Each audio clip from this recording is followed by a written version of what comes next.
আসসালামু আলাইকুম।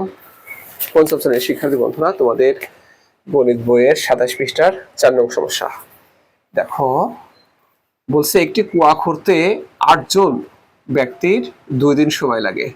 তাহলে 2 জন ব্যক্তির কুয়া খুঁড়তে কতদিন সময় লাগবে বা কতদিন লাগবে? তাহলে 8 জনের লাগছে কয়দিন, কতদিন? 2 দিন। তাহলে লিখতে পারি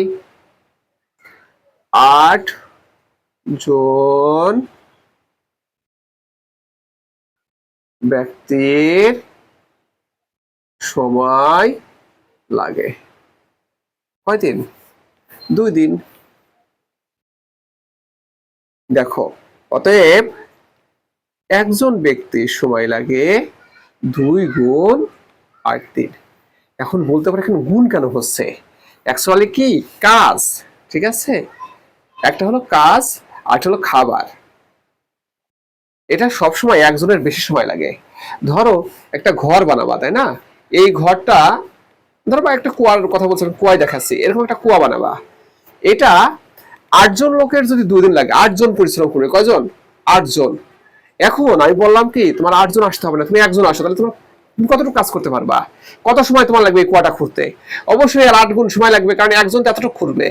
হ্যাঁ, দেখো, তার 1 দিন, 2 দিন, 3 দিন, 4 দিন, 5, 6, 7, 8, তারপরে তার 8 গুণ সময় লাগবে। বুঝতে পারছো? কারণ কি 8 জনের কাজ একজন যদি করে তাহলে তার 8 গুণ সময় লাগে।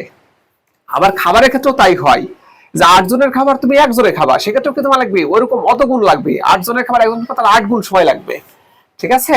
তাহলে একজন ব্যক্তির সময় লাগবে কতদিন? আমরা বলতে পারছি, উত্তর বলছে যে 2 জনের কতদিন সময় লাগবে।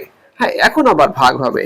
তাহলে 2 জন ব্যক্তির সময় লাগে, অবশ্যই একজনের যা লাগবে 2 জনের তার 2 ভাগের 1 ভাগ লাগবে। এই দেখো, 2 গুণন 8 বাই 2 দিন। ঠিক আছে?